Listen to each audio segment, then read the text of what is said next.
Listeners, readers, welcome to this Foxed Page recommendation, where I tell you in 5 minutes or less whether you might or might not want to dig in to a certain title.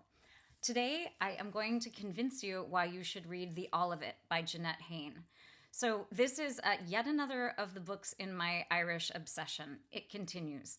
But I will say that this is a book that, it's very, very Irish, although it is written by an American woman, although she lived in Ireland. It is, I think, such a probing and important look at humanity and desire and guilt that it really transcends my whole Irish kick. Again, this is written by an American woman. It is set, though, very firmly in Ireland, and it is the story of a marriage, and it is largely a story about a conversation between a woman and a priest.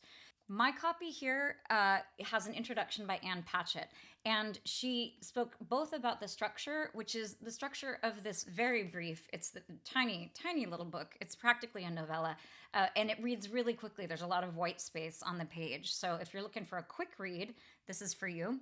Anne Patchett makes a very good point about the structure, and she also makes a very good point about one of my favorite features in literature, which is the presence of a priest.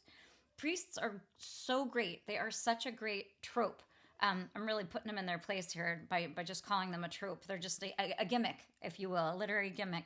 And the reason why a good priest is good to have in any piece of literature is because they're both outside the community, sort of in some ways thinking that they're kind of above the community and living with this sort of, lofty set of morals, some of them.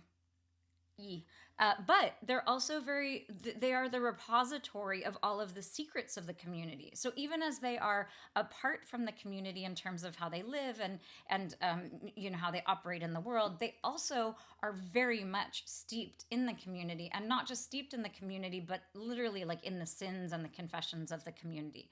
So we have this very intriguing conversation that is happening between a woman and a priest, but it is really unexpected what happens. So again, I mentioned it's a short book. There's quite a bit of plot that occurs, and it is the most compelling storytelling.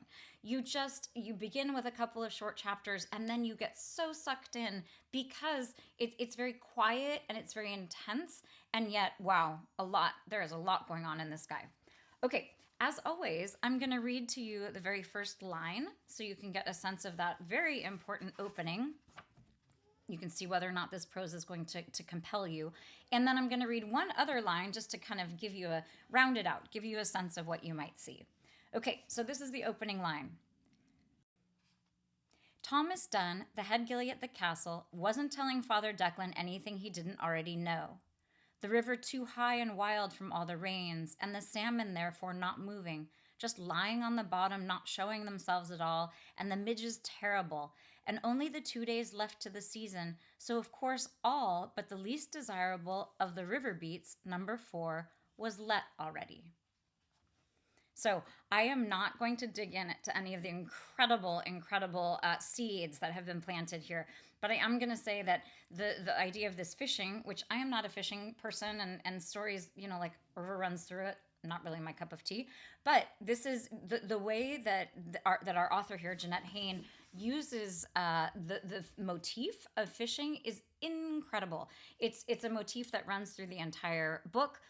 I'm not going to dig in any further as much as I really want to, but I will say that it's such a controlled and such a well-structured and such a well-executed novella. It's really a master study, in fact, of all sorts of literary aspects. So you'll have to listen to the lecture to dig into the bottom of them.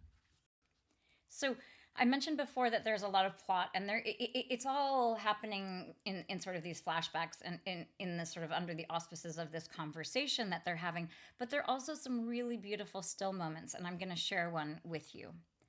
She laughed again, but quietened quickly, was soundless and still, simply sitting there as if she were alone, as if he were not present. Under her high white brow, her eyes, veiled in pensiveness, were immense.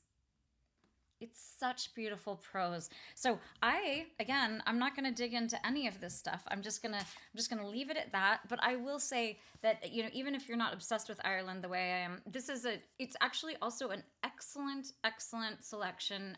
If it's your turn for book club, this is a book that really will, I think, provoke a lot of conversation. And everyone that I have recommended it to so far has just been absolutely taken. It's also, as I said, not too much of an investment because it's a short little book, but it is so moving, and it's certainly one that stays with you well after you have turned the last page. So, happy reading!